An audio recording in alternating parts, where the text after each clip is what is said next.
Hi everyone, hope you are doing well from wherever you're watching this channel, depending on your time zone. Now, sometimes, and actually not sometimes, most of the time, for the past 1 week, our videos are coming late. We have not been doing it timely, and the reason behind this is that I'm still working on my internet. Once it is in order, we will come timely. That's why you see we are releasing our videos in the morning. If you get a video in the evening, it means it's just something I recorded in the morning, but then set to be released in the evening. But once we are settled, everything will come to you on time. Now, Kenya as a country is trying to heal after the election. But seemingly, there are people who are very determined to make sure that the country is not healing. We have people who are very determined to create grudges and even make sure that they are revenging on petty issues that we shouldn't think about. I'm saying this because I know very well that in 2017, President Uhuru Kenyatta had a margin of over 1 million votes from railaodinga. But Maraga went ahead to nullify that election without blinking an eye. Despite that, even Uhuru did not manage to govern the country because Raila was calling for resist until he had to involve Raila Odinga and accept him, in fact, negotiate with him so that he can get the legitimacy to run the country. And that's why you see Uhuru succeeded in his second term very easily. But now then, that was 2017. Look at the picture of 2022. The purported difference between the president-elect William Samoei Ruto and the ODM party leader Raila Odinga is merely 230,000 votes. The other margin was 1 million plus. This one is 230. A slim margin. That's the difference here. Beside this, look on the number of members of parliament that Azimio managed to get. Azimio has the majority. They have simple majority from Kenya Kwanza. In Senate, Kenya Kwanza has simple majority. So that is the country we are having now. But then, you find some people from William Samoei Ruto's side are busy trying to post threats on some Kenyans. Because remember, the Chebukati made his ruling, the Supreme Court also, they made their ruling. Chebukati announced, the Supreme Court affirmed. But Kenyans have also their own thinking according to how this ruling happened. Some people believe that Raila was the rightful winner, but we have other things that played around. And there is several tweets Honorable Aden Duale has tweeted, which suggests as if he is advising William Samoei Ruto to revenge on the 4 commissioners of IEBC who did not agree with the result that Chebukati announced. We want to look into that, but just a quick request. You might be watching this channel, but you're not subscribed, so my humble request, please consider subscribing so that another time, once we release a video like this one, you will always get notified. Again, to all our channel subscribers and anyone who drop comment, I must say thank you so much for your unconditional support. Again, I'm requesting you to give our video a thumbs up so that YouTube can recommend our videos to more viewers. Now, back to our discussion. If you check on how Aden Duale is tweeting, because you want to go through it, you will simply see Aden Duale trying to reduce William Samoei Ruto to a UDA president and not the president of the Republic of Kenya. Because the language that William Samoei Ruto should be speaking as of now, and the Kenya Kwanza side, is of uniting the country, it is of preaching peace and healing of the nation. This country is divided into 2 groups. A half voted for William Ruto, another half for Railaodinga. But that's not happening.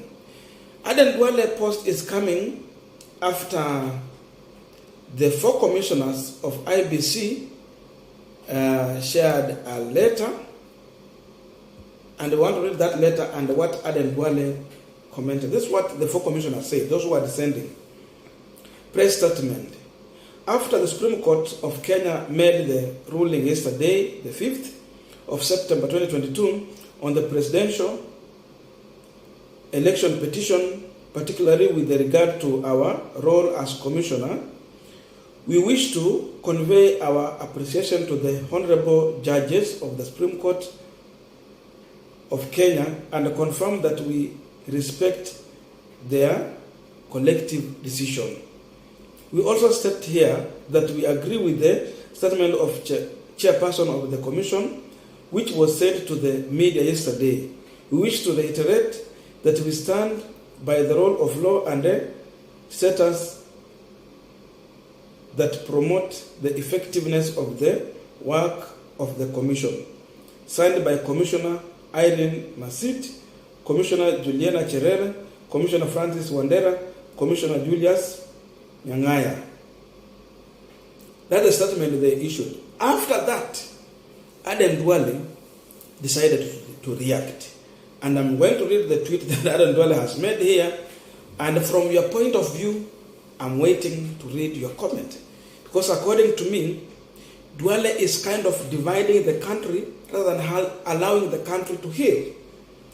In fact, this is one of the enemies in Kenya Kwanza's side.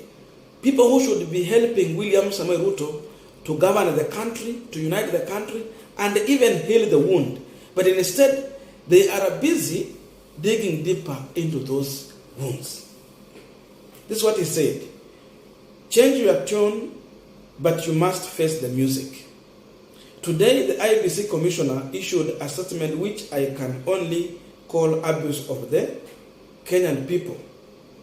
Secondly, the 4 commissioners purported all of the sudden to support the statement by the IEBC chairperson that the 9th August election were free and fair. They further state that they would respect the decision of the Supreme Court to uphold the presidential election as result. So the question here is that what did Aden Duale anticipated the 4 commissioners to do? Because even railaodinga has respected the decision by the Supreme Court. Orengo, who was leading the legal team for railaodinga, accepted, but they don't agree with it. So what did Aden Duale expected the 4 commissioners to do? Kama is your drama. Number 3, what a change of tune.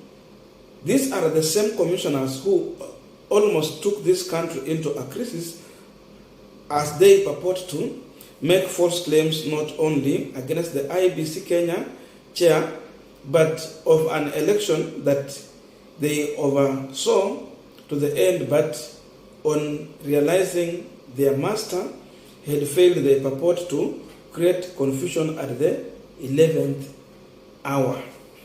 Now, in one way, he's trying to defend Chebukati, but again, in other hand, someone will ask, those who believe that Chebukati announced the result of his own, they will ask also a question.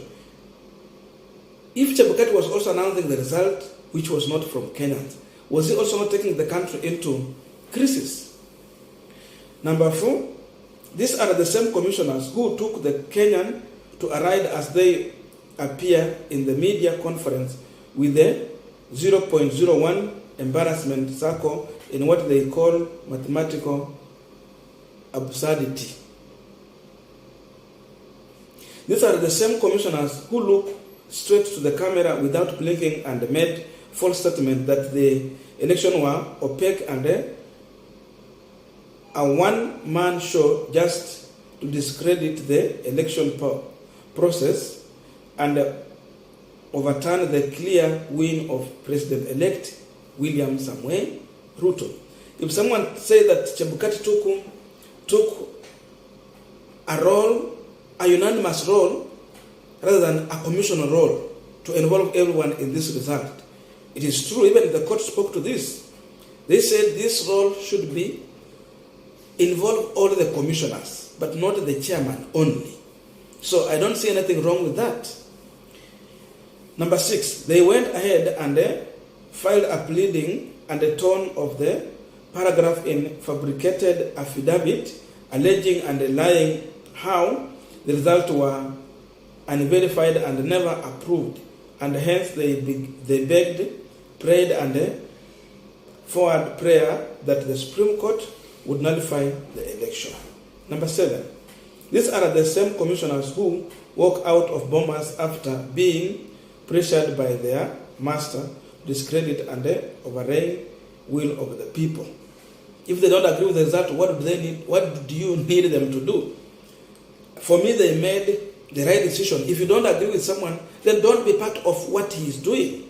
Just simply walk out from that. Number 8, what has suddenly changed for the runaway commissioners?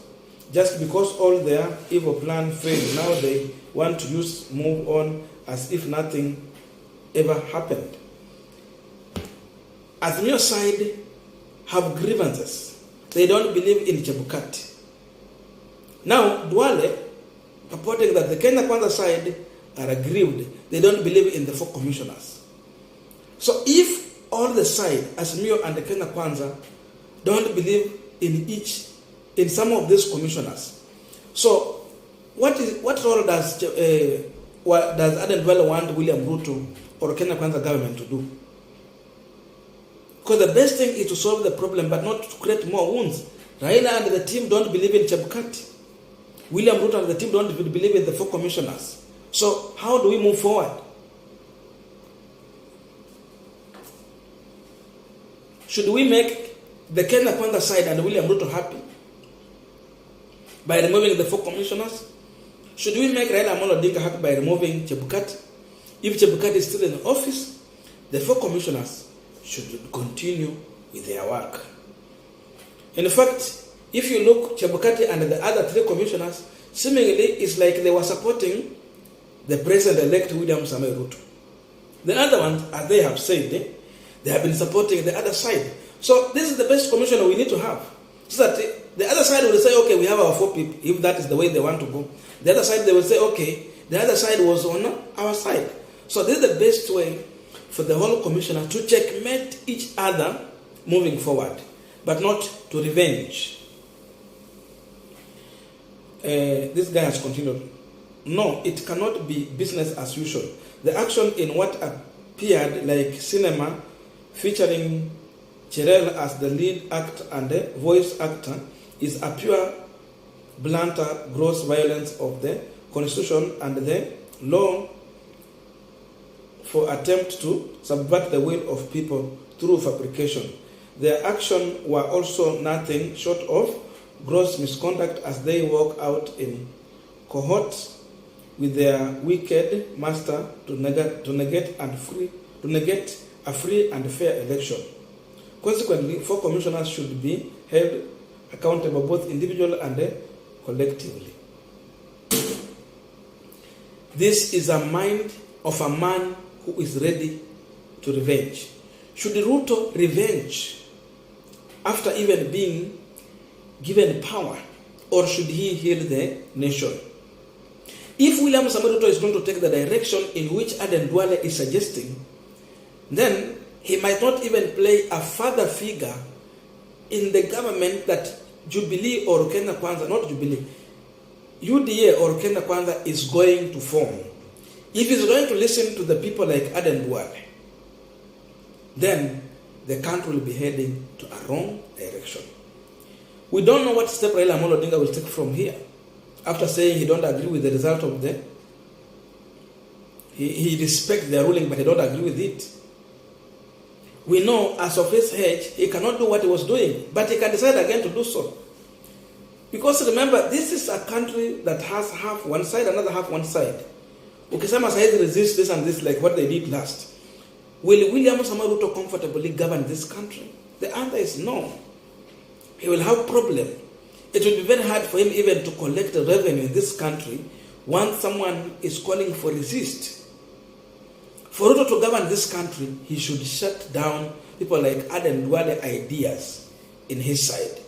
But once he entertained them, then that's the beginning of the fall of the next government in this country.